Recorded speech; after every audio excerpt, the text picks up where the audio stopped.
सिमसिम पानी परिरहेको छ। त्यही बेलामा हरिङ्गाल हन्टिङ गर्ने कार्यक्रम चलिरहेको छ। अब आगो अब लाउने तयारी छ।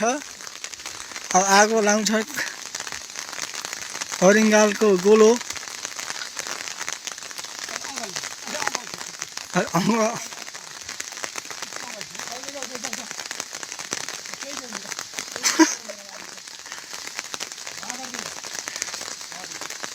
हरिङ्गाल पोल्ने कार्यक्रम दिउँसै उहाँ पुरा व्यवस्थित तरिकाले जानुभएको छ। उहाँ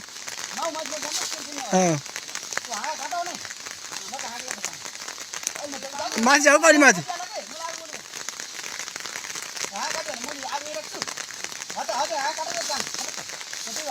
सुस्त काटै सुस्त